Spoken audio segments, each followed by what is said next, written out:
Do. Hey, everybody. Come on in here.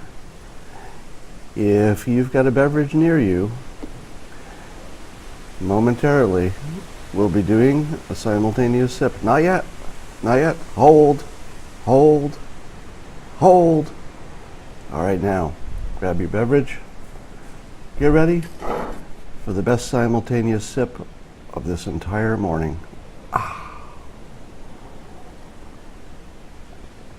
Oh, yeah, that's good. Bum. Yeah, it's a little chilly here this morning, only because it's early. It's going to be perfect weather. All right.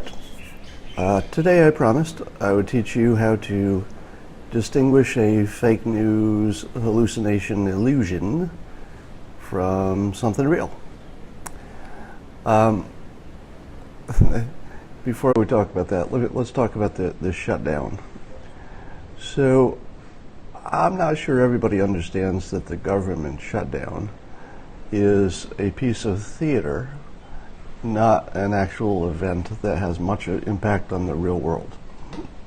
It does have an impact on the real world, but not nearly as much as you imagine it should. Because what gets shut down is, none of the essential services stop. Some people who are non-essential take some time off and then they get paid in arrears. Not much changes, really. But what it does change is that it focuses the public on the question of who's worse, Republicans or Democrats. Who's behind it all? And then they play kind of a blame game chicken to see who the public is blaming the hardest. So you don't get a shutdown unless both sides think they can lay it off on the other one. Because otherwise they would settle. They'd say, we don't want to be blamed for the shutdown. So I would expect this will be like other shutdowns where they shut down for a while and everybody screams and kicks and says, it's you, and the other side says, it's you. But the branding has begun. Yeah, I see people already using the Schumer shutdown as the hashtag.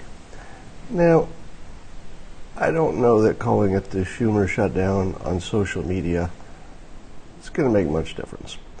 Because here's the thing, you're not going to hear that name on, let's say, on CNN.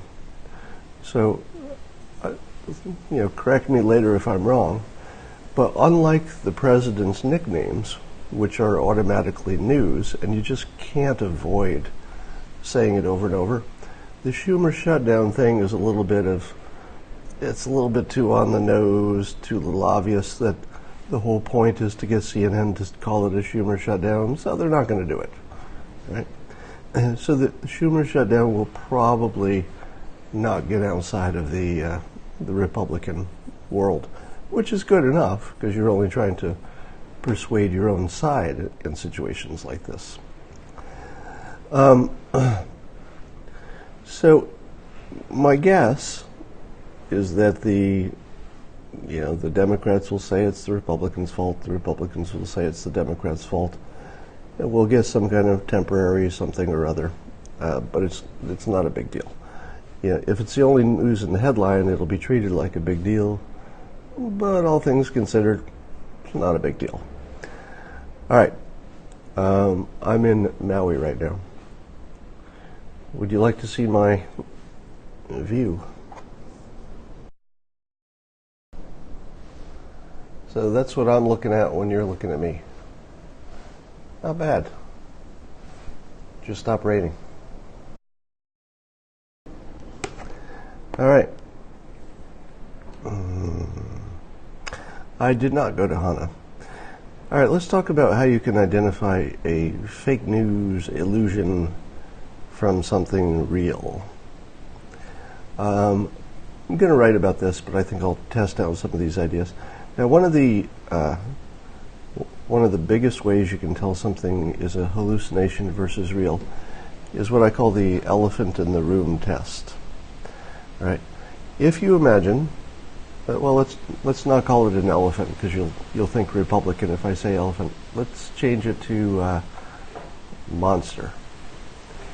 If you're in a room that has no furniture in it, and it's just you and another person, and you see a monster, and you say, "Look at the monster! Ah, there's a monster right there, right in front of you," and the other person in the room says, "I don't see it. I don't see a monster in the room." Which one of you is hallucinating? Now, is one of you hallucinating that something isn't there, or is the other one hallucinating that something is there? Well, in almost every case, the person who sees the thing that others can't see is the one hallucinating. Right? Apply this to the Russian collusion story. Half of the country sees it clear as day. Half of the country, and I'm in this other half, says, I don't see any kind of crime there. What are you looking at? Why are you telling me there's a monster in the room when I'm in the room too and I'm looking around and I don't see a monster? So the monster in the room test would tell you that the Russia collusion thing is a big nothing. I did not hear Jay Sekulow today. People keep asking me this in the comments. I'll check on that later. So generally speaking, the person who sees a thing that a large number of people looking at exactly the same direction and at exactly the same facts don't see is probably not there. Okay? And so it is with this. And so you'll see lots of examples of that. Now let's take a look at the situation with the release the document or release the memo. So there's a story that is playing only on conservative sides of the media and is non-existent on the CNN side, which is your first clue. Because if it were something that passed the sniff test, CNN would kind of have to at least mention it's out there, even if they put their own spin on it. So they might say, well, it's not what you think or whatever, but they would at least report on it. All right, so your first hint about this release the memo is that somebody in the room, and lots of them, are saying, I don't see anything. Now you have people who I believe are only Republicans, and somebody needs to fact check me here. I believe it is only Republicans who are saying, my God, I've seen the memo, and it's a bombshell. It's terribly disturbing. All right? What do you know if the only thing you know is that only one side, either Republicans or Democrats, have seen a secret memo and they say it's a bombshell? What do you know about the memo? Nothing. Nothing. There is no information there. If you say to yourself, well, several Republicans have looked at it, not just one, and they all agree, it's a bombshell, it's a lot, but it's only Republicans, and it's still a secret document, what do you know so far for sure? For sure. Nothing. There's no information there. Right? If we saw Democrats desperately trying to defend what was in there, or saying, yes, it looks problematic, but maybe there's some excuse for it or something like that, then you could start worrying. Or at least start thinking, well, there's something there, even if it's not as much as we think. But the enormous silence we're hearing suggests there's nothing there. All right? That 19 Republicans looked at it, yeah. Yeah, could you expect 19 Republicans to come away with a Republican point of view? Yes. Could you expect any one of them to cross over and say, no, all my colleagues are nuts, there's nothing there? No, you could not. It doesn't matter if there's one Republican or 150 of them, they're going to not break rank on something like that anyway. All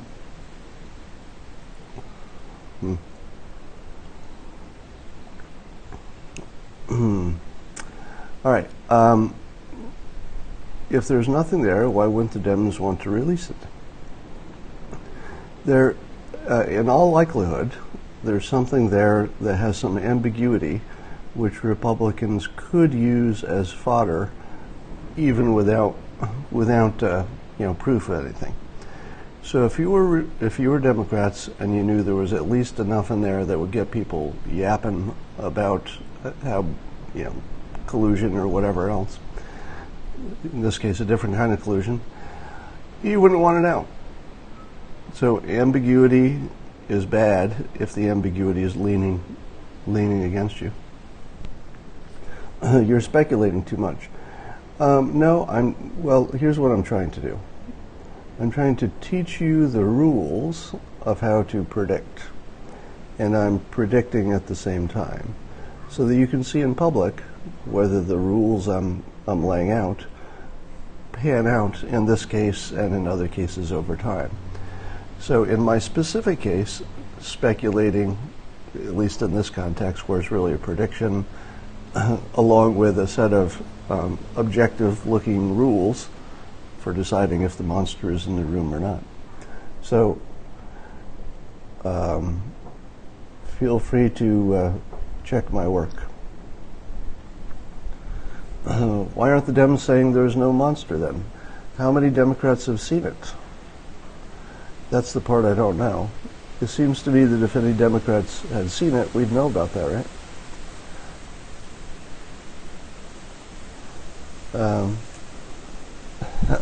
They've refused to look at it? I don't think that's true.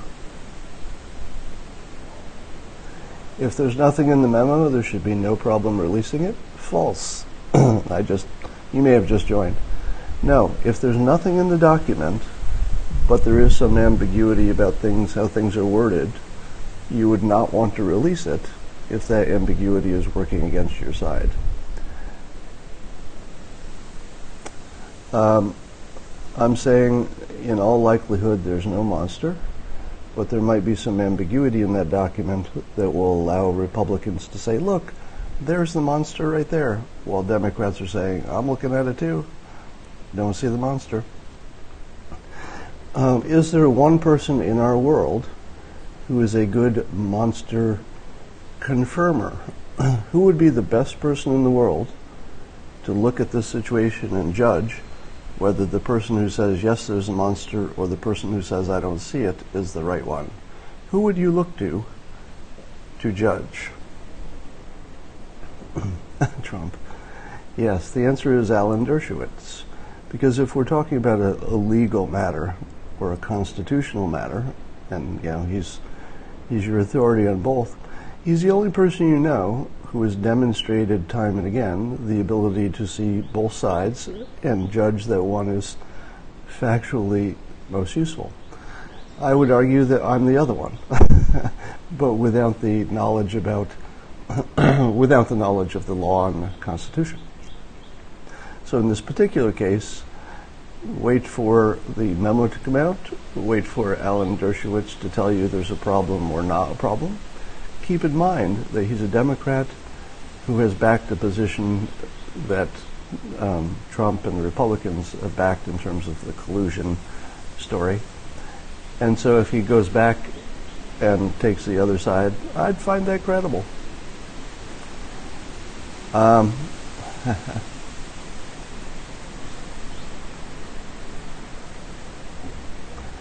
I see a request to drink the tears of our enemies, and let us do that. To the tears of our enemies. All right, I saw an article today that said the Afghan government and the Taliban are getting close to having negotiations, which should be kind of a big deal. And this article, which I think you still need to wait for a little confirmation on it, at least this one article suggested that the change in military flexibility that the president has given our military has made a difference, and that the Taliban is looking flexible now. So if that's true, that would be another success to chalk up to the president's approach.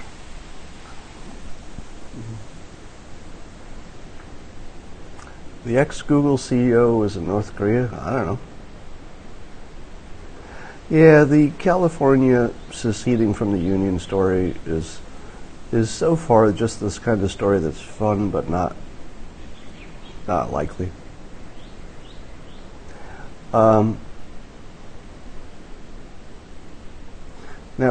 let me give you a couple answers to questions that if you're a Trump supporter, you're probably getting all the time.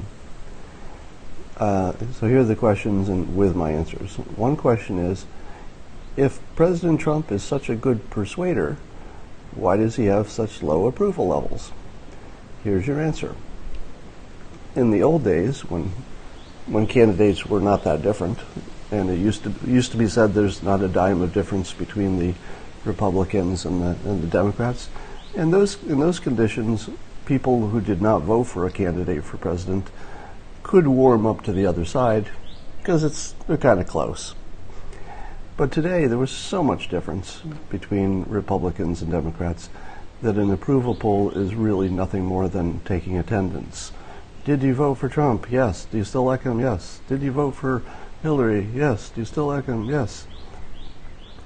And then you also have this huge disconnect between people willing to say that they like some of the things that are happening in the country, such as the economy, the fight against ISIS, etc., taxes, but they can still disapprove of everything the president says and does because of the way he does it. All right. So we've never seen that before.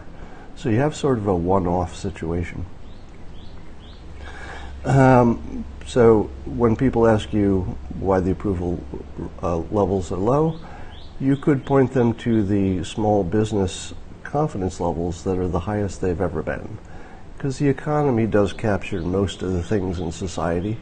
You know, if everything's going well, the economy is probably going well too, or at least there's optimism that it's heading in the right direction. So the presidential approval poll for this president, given the polarized nature of the world, doesn't mean a thing. It's really just an opinion on his personality, not on the results of his job. Here's another one. People say, if he's such a master persuader, why does half of the country, not like him, etc.? Here's another answer to that. Michael Jordan was arguably one of the top 2 basketball players in the world, and he only made half his baskets. That's what it took to be the best basketball player in the world, right? If you're running for president, the goal is not 100% of people will agree with you and love you. That's not the goal. The goal is around 50%, okay? Or just enough to get your party in control so you can control stuff. So he achieved what Michael Jordan achieved. He achieved about 50% success shooting baskets versus, persuading the country. Turns out that's enough to be president. It's enough to be the best basketball player in the world. And the real game is persuading your base. And if you look at how all the other Republican candidates tried to persuade their base, not nearly as good. And then you look at once in the job, how is he performing the job of president? And I would say there are some notable things which need work: healthcare, infrastructure, race relations. Those are probably the 3 big ones. Definitely need work. I can't say anything good about those things, but I also feel optimistic that some of that could come around over time. All right, somebody's asking about Basket of Deplorables. That's a chapter in my book, Win Bigly. You should read Win Bigly if you'd like to learn persuasion for yourself.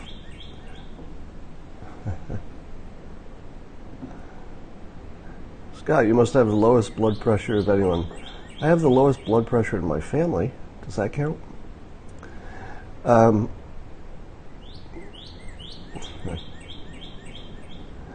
Now, let's see, I had another, here's another way to distinguish fake news from real news. All right? There are lots of things which have lots and lots of evidence for it. And so you say, well, if there's lots and lots of evidence for something, that almost certainly must be true. But in the real world, that's not true. Having lots and lots of evidence for things is not true.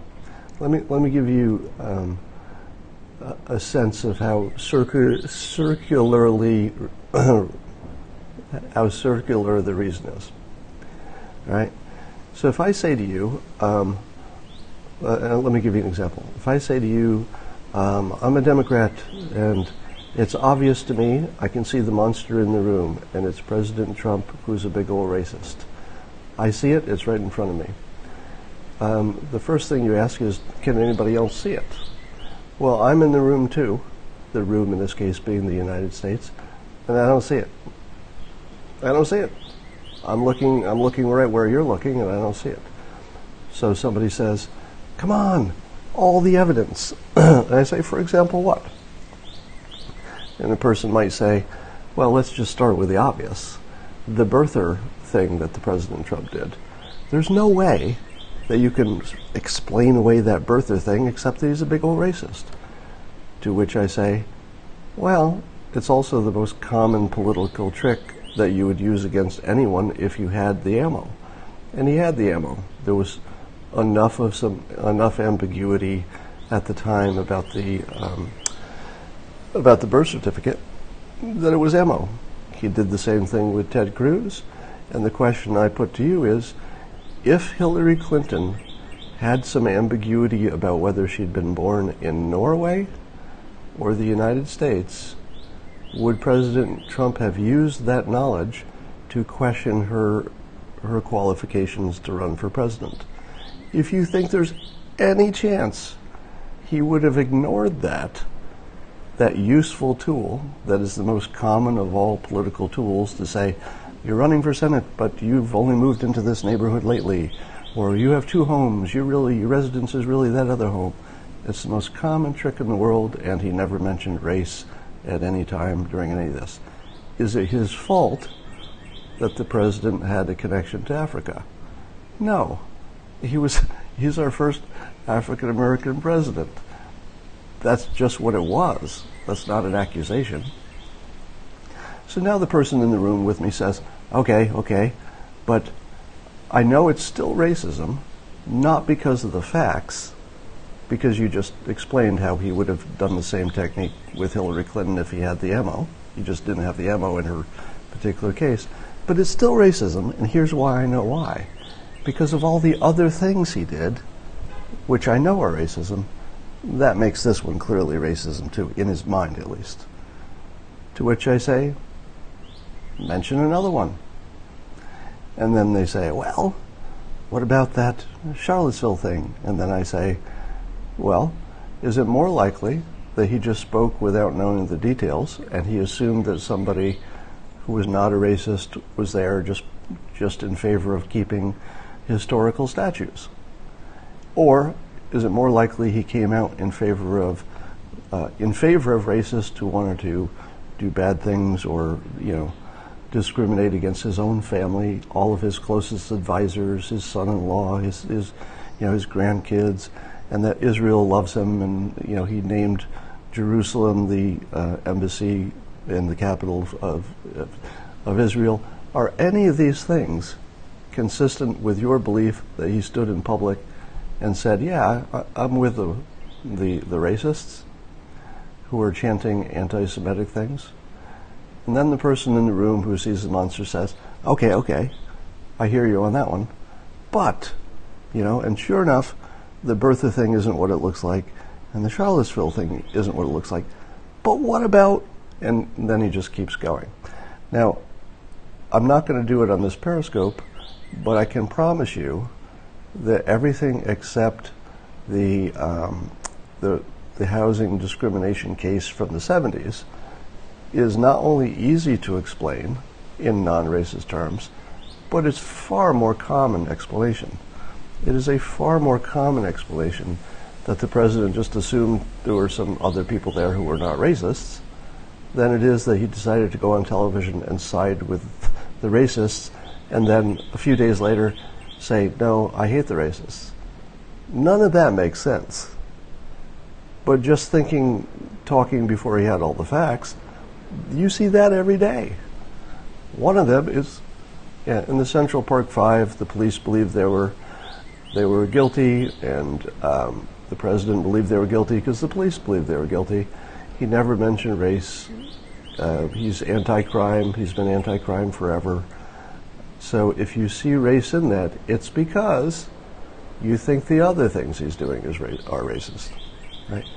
So the argument that he's a racist is not because any one of those situations holds up. It's because you think that they all support each other. That's what confirmation bias does, right?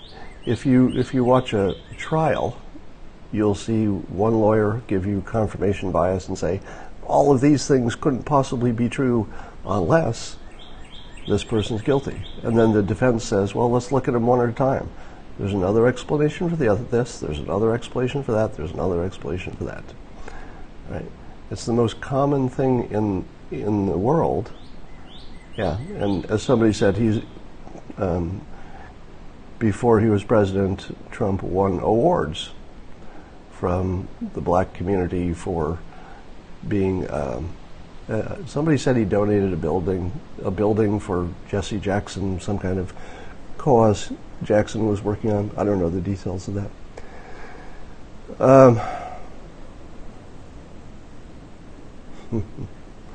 So here's what you want to look for. If somebody says there's tons and tons of evidence for a thing to be true, and yet each time you look at one of the pieces of evidence, it falls apart if you're only looking at it individually, and the only thing that keeps it credible is because of all the other pieces of information, but when you look at them individually, they don't hold up either, then you're probably seeing a clever persuasion from a partisan. He should play more golf. Yeah, things are going pretty well. He should just keep golfing. Do you think he is 239 pounds? Well, here's what let me just give you an observation. The photos that his critics are showing are likely the heaviest he's ever been. And so they compare him to people who are 239, and they say, this can't possibly be true. But my observation, which I made before any of this, before he had his physical, is that he looked like he was losing weight, which I'm guessing would not be unusual once you're in the office of the president, because I do think that the chefs who work for a president are putting a little bit of pressure on him directly and indirectly to eat more healthy food and maybe eat less of it. So my guess is that he's closer to 239 than he was at any time during his heaviest pictures.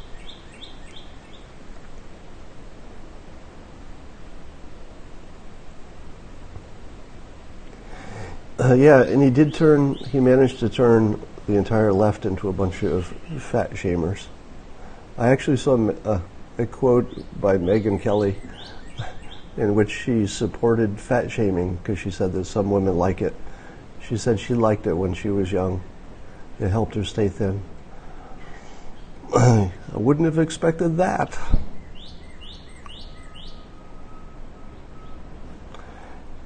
Somebody's asking about him not releasing his tax returns. The president should not release his tax returns for the same reason that Democrats don't want the release the memo to be released. If there's anything on there that is not a problem but could be construed as if it is, it would be crazy to release it. So you would just be giving weapons to your enemies, which is different than saying there's something illegal on there. It's unlikely that his accountants allowed something illegal on his tax returns.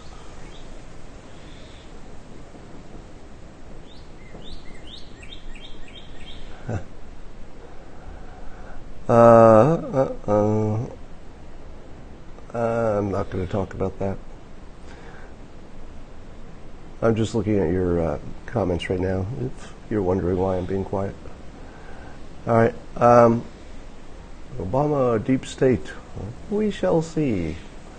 But I wouldn't get too excited about the release the memo.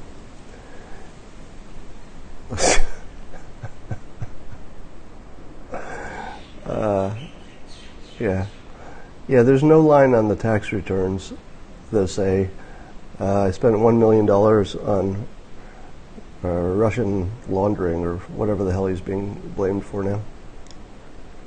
The other thing I'm seeing in the news a lot is the thought that he could be complicit in some kind of Russian money laundering because Russians bought properties in his buildings. And I'm thinking to myself, if it's money laundering to sell somebody something, I'm pretty sure we've all done a little money laundering, whether we liked it or not.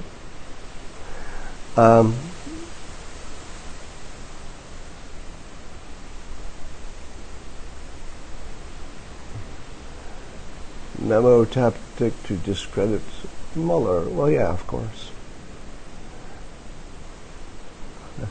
So I've said this before, but I'm going to make this observation based on body language alone, that Brennan and Clapper are the two least credible individuals you might ever, and this guy Rick, what's his name? Rick somebody? And there's another one who they have on all the time, who just based on body language, I would judge them to be the least credible people on television.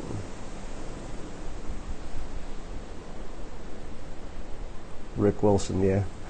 Rick Wilson is, he's the eye roller. Like, oh my God, you don't really believe that?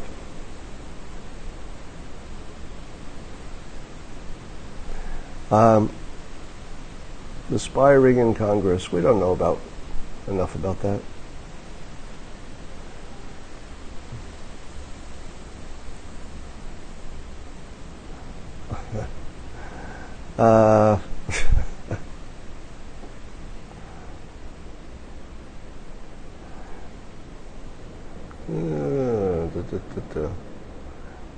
Yeah, if you look at both of their Clapper has this weird upside down smile. If you ever see James Clapper, he's always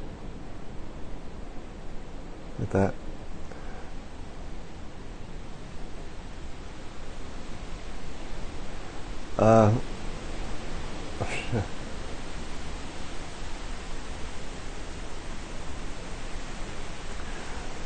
How'd I get Dogbert in the Thump book?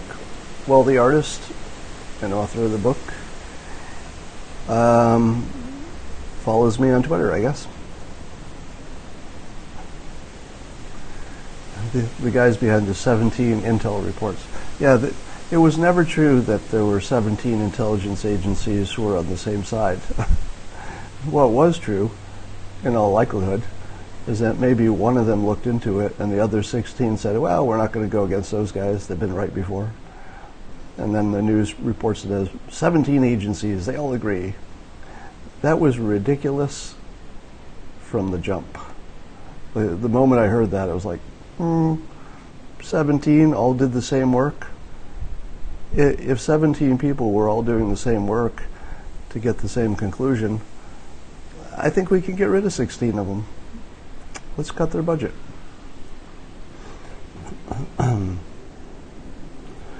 Should Trump grant amnesty for dreamers?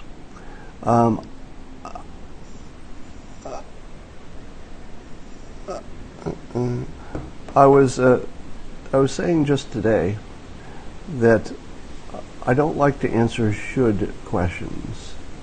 Whenever you hear a question of should somebody do something, our flag should go up. If you see any statement or question with the word should, you are being manipulated. either by the question or by the answer or by the statement. Right? There are things that are legal or illegal.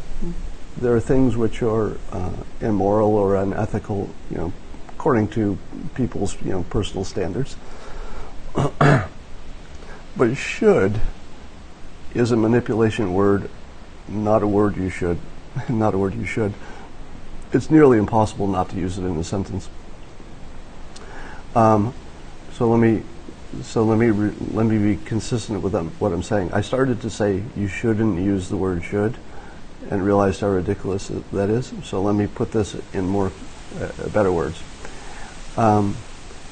It is not clear thinking to use the word should. What you might mean is, would it be politically bad? Would it be illegal? Would it have a repercussion? Okay, so if you're asking those questions, those could be answered, but should is just too squishy. But I'll acknowledge I use the word should all the time. It's just a shorthand when people know what you're talking about. So let me answer the question. President Trump is in negotiations in which it would not be smart for him as a negotiator to give away too much ahead of the negotiations. So when you say should he or will he grant amnesty for the Dreamers, the question is, will it happen? And then would it be legal? And what would be the outcome? I think the outcome would be positive. I think the ethical argument supports at least keeping them in the country. I'm not going to deal with the question of what is amnesty and what is something that looks like it. And I think that most of the country is on the same side. Most of the country would approve of keeping the people who essentially grew up here and haven't caused any trouble. But the should question, I would leave that to the negotiations.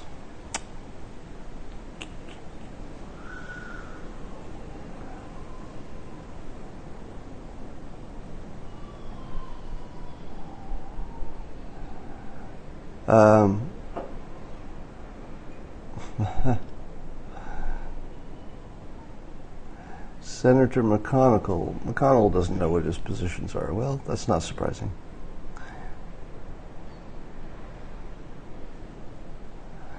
DACA expires March 5th. Correct me if I'm wrong, but can't anything that's expired be unexpired with the stroke of a pen? Is there any reason DACA can't be renewed if we wanted to? Prediction on memo release timing. Well, let me make a prediction about the so-called memo of release the memo.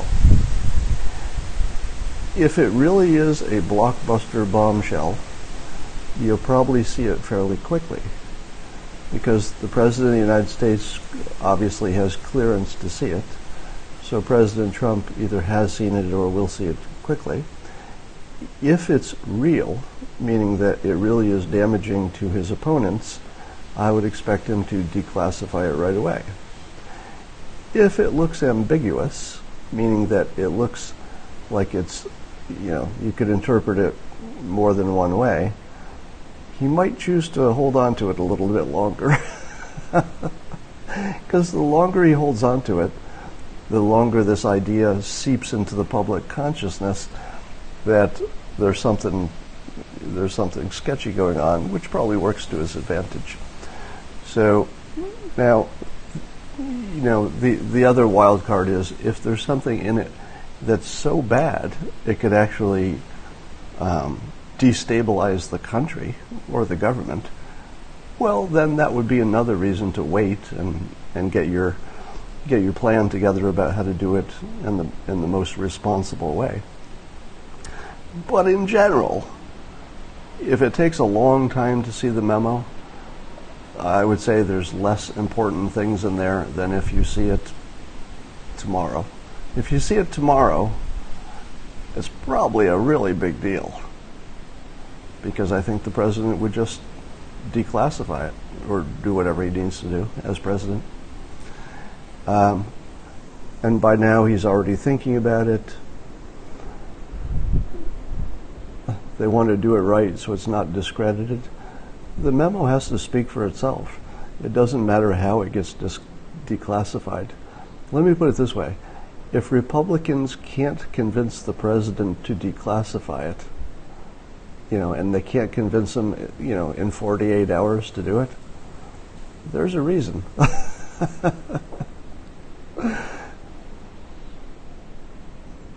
It's documents, not just a memo.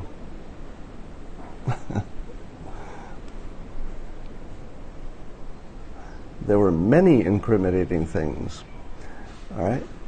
And remember, as long as all the people saying there are many incriminating things, and it's a big old bombshell, as long as they're all on the same side, there is no information upon which you can make a decision. There's just none. That doesn't mean there's no bombshell. I'm just saying that you don't have any information. Just because one side says, this will be bad for the other side.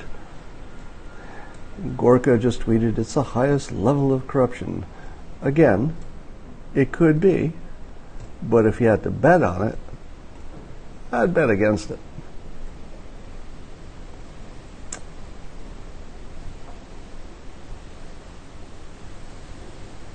Someone needs to explain that point to Scott about DACA. What point?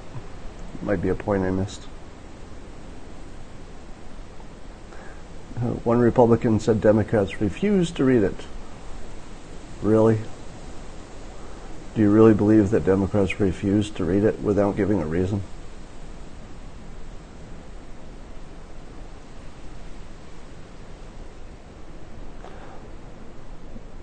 Until a non-Trump lover touches, I don't buy it. Correct.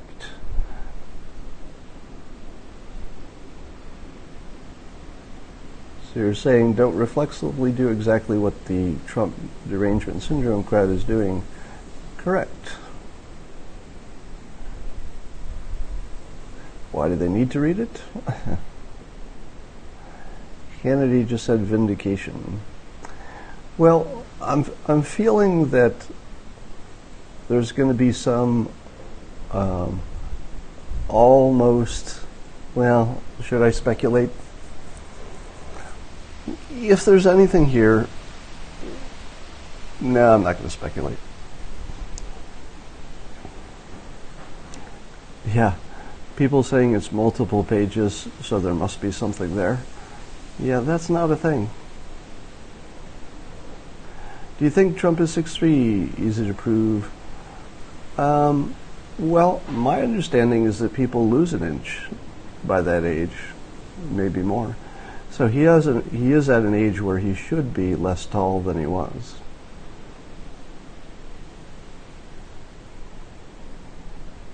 I've noticed that how tall is Eric Trump? Because he looks to be several inches taller than his dad. You're taller in the morning? I know I am. I'm 7 feet tall on Periscope.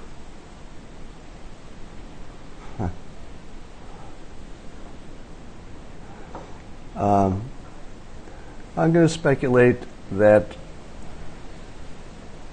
all right. Okay, I'll speculate.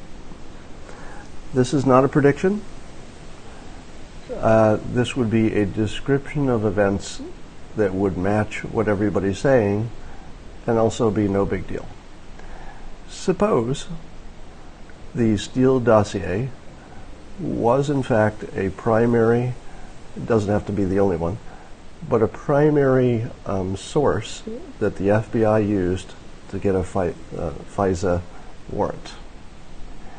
And suppose that when they took that information and presented it to the court, they said, we got this information from this dossier. The dossier was put together by this individual.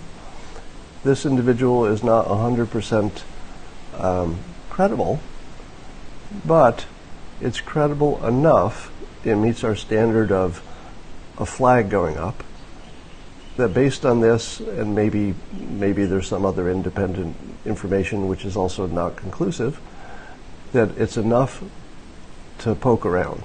Because if it's true, it's a big deal, and we don't have confirmation, but this dossier gives us enough to worry about that we think we need to look into it.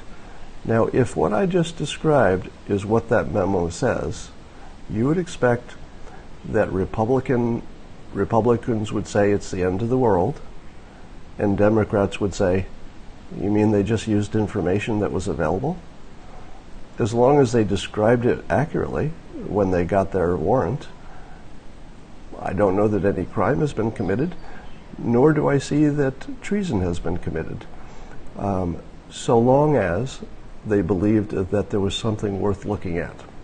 Now, if there's something like a memo that says, we know this information is false, as opposed to not credible, if they know it's false and used it anyway, and that's in writing, well, then you've got a big problem. But I don't think that would ever be in writing, would it? Who would be dumb enough to put that in writing? So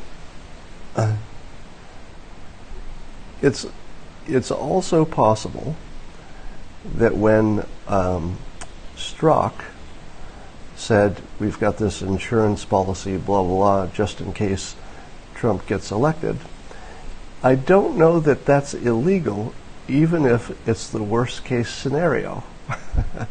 Now let me explain why. If Strzok and his girlfriend both thought that it would be bad for the country for Trump to get elected, that's just a political opinion. If their job was to track down this collusion thing or not, and if they decided that if he lost the election, it didn't really matter anyway, because it just wouldn't be worth pursuing, because that would mean that the Russians just wasted their money, right? You wish the Russians had not tried to influence the election, but you also know that they always do, right? And we're influencing theirs, and everybody's trying to influence everybody's election everywhere, because that's the world we live in. You're just not allowed to talk about it. That's what your intelligence services are doing, while the people above that level say, no, we don't do that. No, I don't know what you're talking about. We don't even have a CIA. Interfere with other countries' elections? That's crazy talk. Why would we ever do that? All right. So if it's true that the FBI had enough suspicions, but not confirmed, that there might be something over there with this Russia collusion stuff, it would be probably legal, but enough to get fired for, that you're saying that you would call that an insurance policy. And you would say, if he doesn't get elected, we don't really need to look into it, because Russia tried to influence us. They try every year. They try all the time. It didn't work. He didn't get elected. Doesn't matter. Let it drop. But the insurance policy would be that if he does get elected, they had enough that it was worth looking into. That doesn't mean they meant to fake it. That would be a crime. If they legitimately thought there was enough smoke that without confirmation they should at least go to the next step of investigation, you would have a situation in which the Republicans could legitimately say, from their point of view, this is the worst thing we've ever seen. And the Democrats could say, they're just saying that if he doesn't get elected, it's not important. So the insurance policy is that this only matters if he gets elected. I'm using the language of a private conversation. And by the way, remember when I told you that when you take, remember the shithole comment? So the president allegedly used the word shithole in a private-ish small conversation that wasn't supposed to go public. And I told you that the meaning of that changes as soon as you make it public. So what you think about what happened in the room changes completely only because you heard it in a public setting. That changes the context. Had you been in the room, it's entirely possible that the Republicans who say they didn't even hear it that they actually just sort of flushed the word as it went by because it didn't mean what it meant when it was public, right? It was just talking, negotiating, hard language, and it's entirely possible that when they say they didn't hear it, that's a truthful memory, but it's not true. In other words, they do not remember it because it wasn't important in the context they heard it, so they just forgot it. You don't remember every word you hear. Likewise, and this is, an analogy used for explaining a situation, not for persuasion. Likewise, the conversation between Strzok and his girlfriend were private conversations in which they both knew all the context. So for him to call it an insurance policy was probably just a political statement that you would say to a friend. The moment you take that private conversation and pull it out of private and you make it a public thing, it sounds like treason. Sounds like treason. Completely different from being treason. Likewise, shithole sounds like racism when you hear it in a public setting. It's hard to not hear it that way. In a private setting, it could have sounded like negotiating and nothing else, right? So you should expect that when that question of what did you mean by insurance policy comes up, Strzok will say, well, we didn't want him to be president, but if he didn't get elected anyway, it didn't matter. If he did get elected, it is our job as the FBI to follow up on leads about collusion with Russia, and we had enough to move in that direction because it's our job. But we wouldn't have had to do that job if he didn't get elected, because it just wouldn't have mattered. It would have been a lower priority. Maybe they still look into it anyway, but it would have been a lower priority. All right. So my prediction is that the insurance policy comment, once put in context, will not sound exactly like you thought it did. The same way the shithole comment, taken out of context, was almost certainly not what you thought it was, once you hear it in public.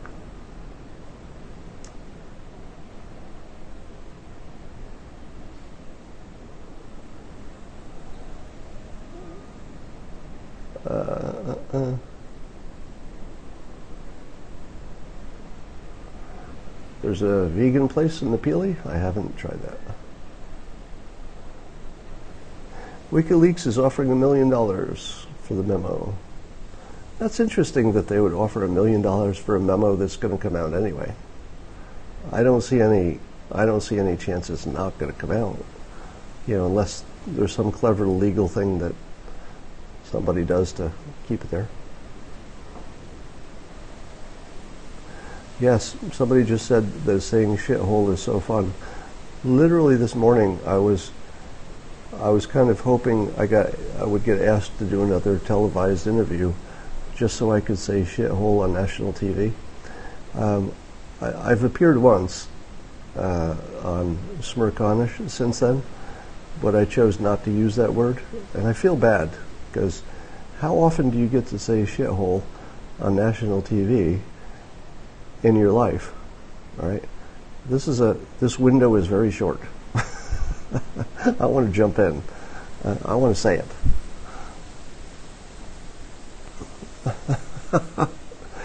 Yeah, somebody called them shitholies. That's funny.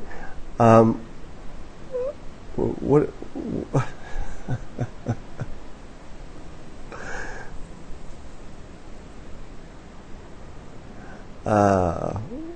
WikiLeaks is complicit with Russia. I haven't seen the proof of that. It just says Chicago. It's funny that the first part of Chicago sounds like that. I never thought of that until just now. Did you hear what happened to Cernovich? No. What happened to him? Something happened to him recently?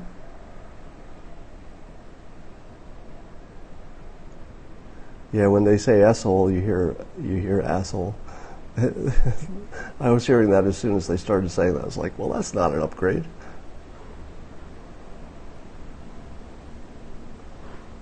The venue for his event canceled at last minute. Well, that doesn't surprise me. So, an update on my speaking requests. I told you that when I started writing about Trump,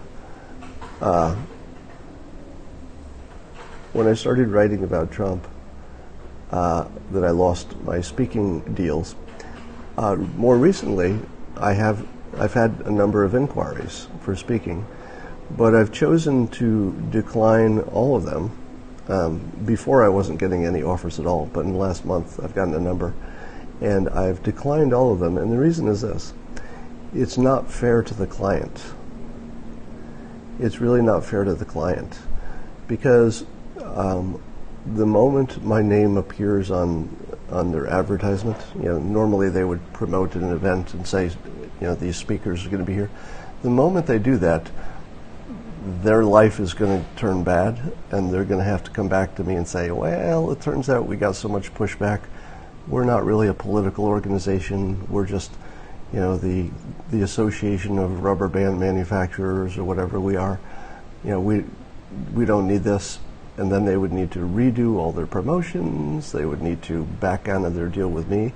They would probably have to pay a kill fee, because usually you negotiate with a kill fee.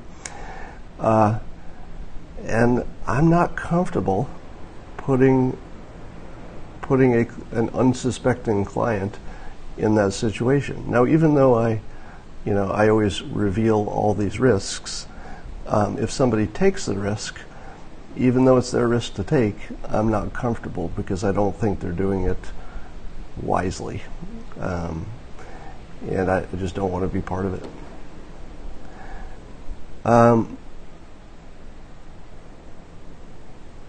You don't seem pro-Trump, are you?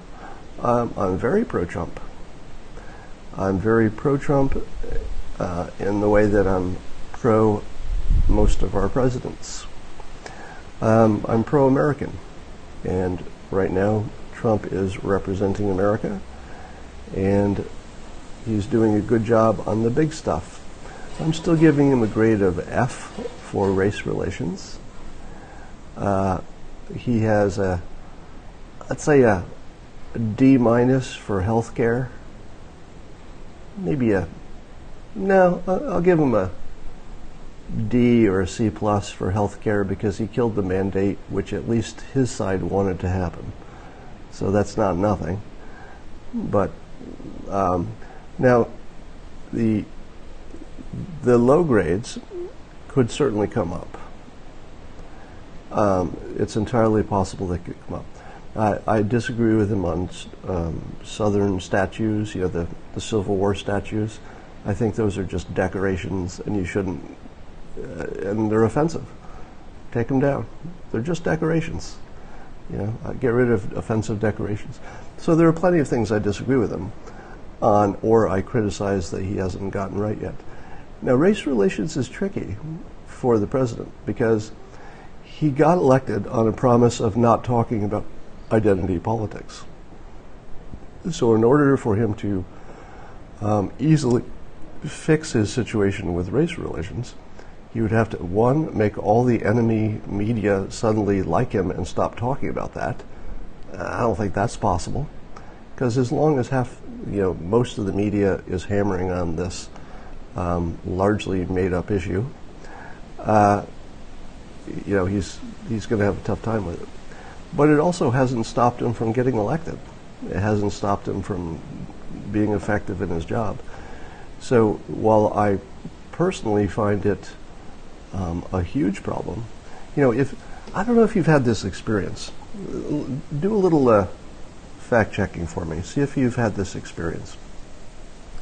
Since the president got elected, have you either been part of a conversation or even overheard with any, I'm going to use the term, brown citizens, you know what I'm talking about, just non-white citizens of the United States? Have you heard the level of emotional anguish that they're dealing with as sort of the context of their entire experience, right? It's easy for us to say, hey, black people, get over it because the economy is good. Hey, you like it when ISIS is beaten too.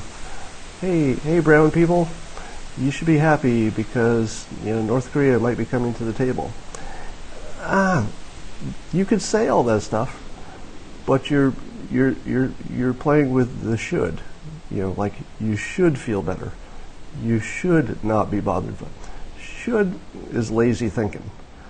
The reality is that black folks, brown folks, I think less so the LGBTQ crowd, but still they would be worried, have legitimate, down to the DNA level fear of living in, quote, Trump's America.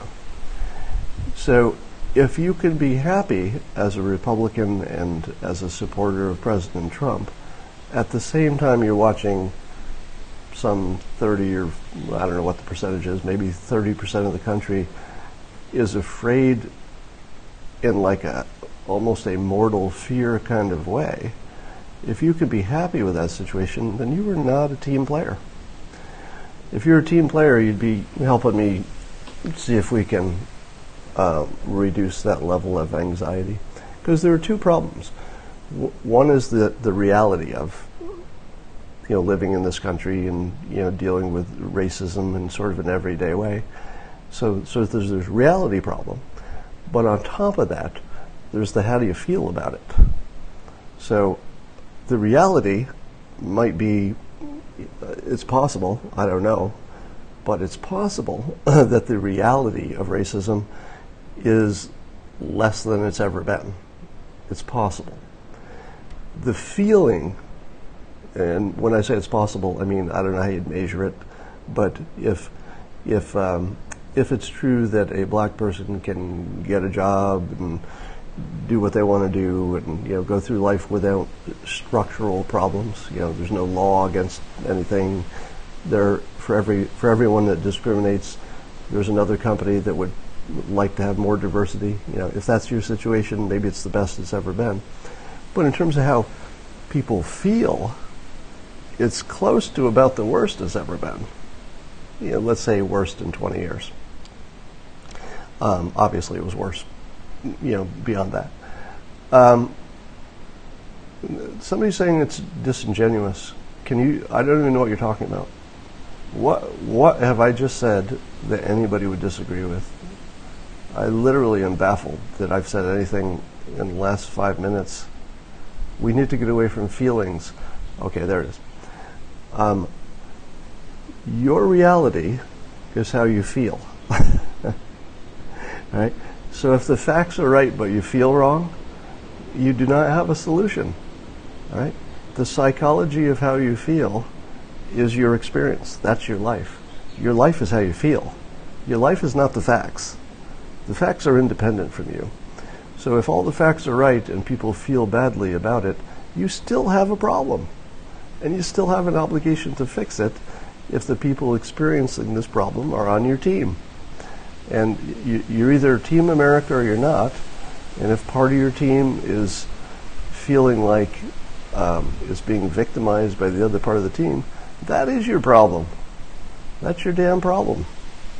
Or if that's not your problem, what the hell does Make America Great Again mean to you? Right? If it's not Team America, I don't know what movie you're watching.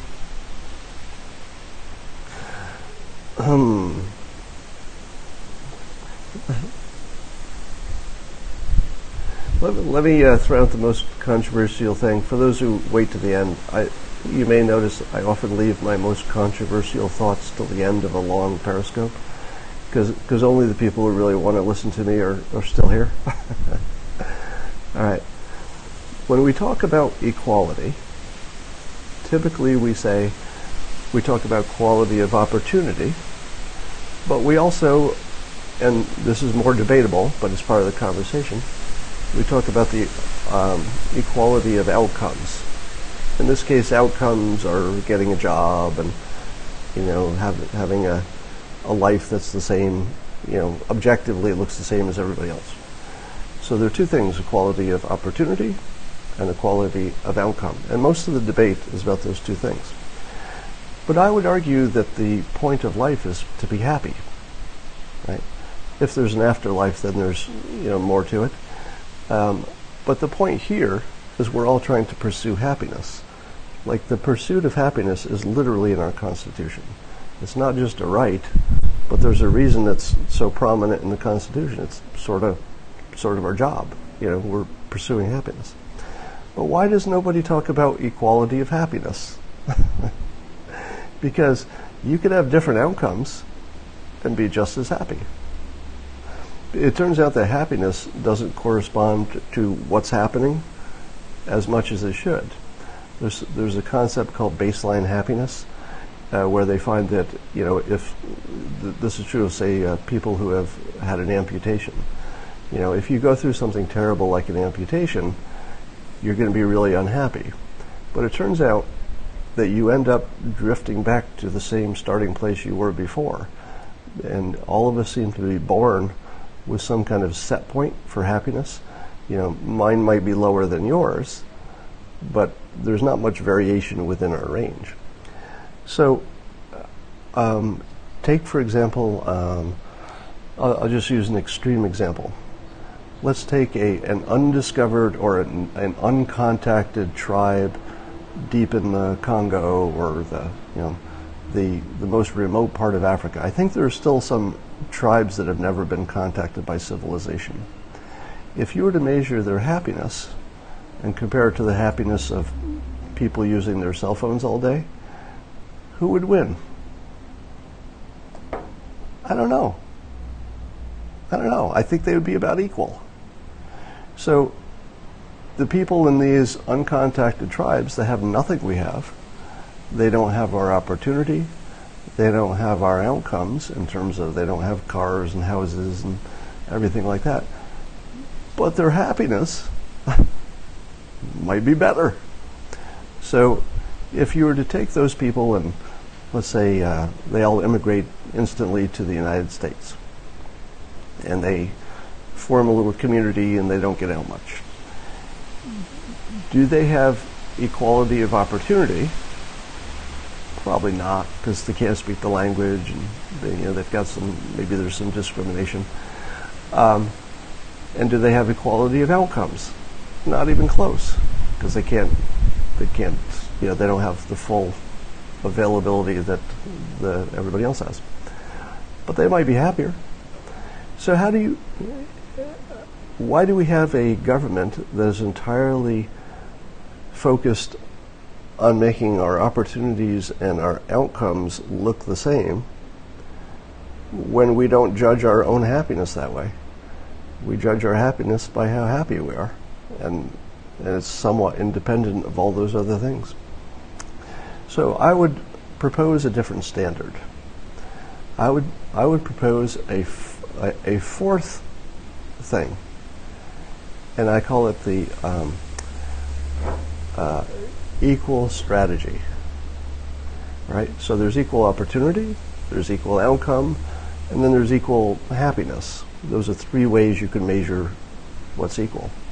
I would say the best functional thing to measure, at least in this point in time, this was not true, years ago, but today, that if you have a strategy for getting a great job, and I don't have access to your strategy, for whatever reason, discrimination or something else, our typical reflex is to say, hey, I'm not equal. You've got a strategy, and I can't use your strategy. But what if I have a different strategy that gets me to the same place, but it's just different, and you don't have that access to that strategy? In that case, we both have a strategy that's sort of equal. Let me give you an example. If you are an African-American kid, you go to school, you get good grades, and you graduate. You're facing a world in which discrimination is undoubtedly real. And so there's some number of companies, some number of bosses that are going to maybe not look at your resume, maybe hire the other candidate above you. That's all real. At the same time, virtually every Fortune 500 company has this big problem, which is they don't have enough diversity, and they have a big problem hiring to make it so. So you walk into any one of those Fortune 500 companies, and what are your chances of getting hired if, let's say, you're equivalent to other people applying for the job? Real good, right? So you have an equivalent strategy that's different from other people's strategy, but it's just as good. You just have to know you have it. Now, if you're a poor black kid and all you've ever heard is that everybody discriminates, in your mind you would not know that you also have a strategy that can not only work, it works really well. It doesn't just work, it works really, really well. All right? Fortune 500 companies are begging for you. They're begging for you. And I don't see that changing anytime soon.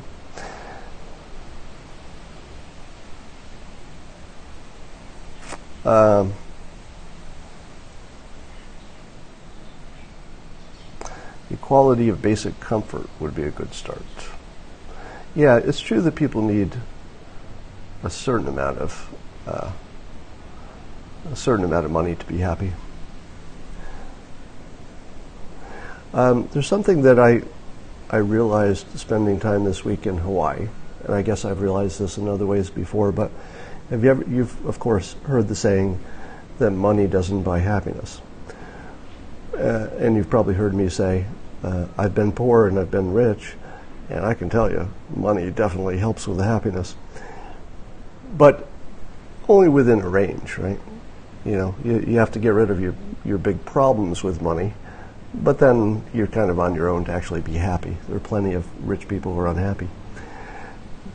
But I've noticed that when I'm in a good place, like physically, like where I am now, Hawaii, that I'm kind of happy all the time, even when bad things are happening. You know, well, there aren't too many bad things happening.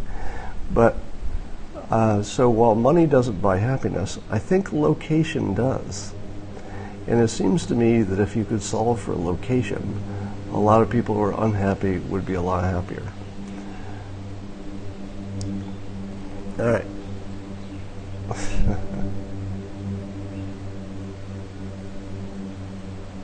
Strong relationships help as well. That's true. Why the hell don't you move then? Well, I live in Northern California, where my neighborhood is close to ideal. And the trouble with Hawaii is that you can get island fever and you want to move back pretty quickly. So I like my roots in California.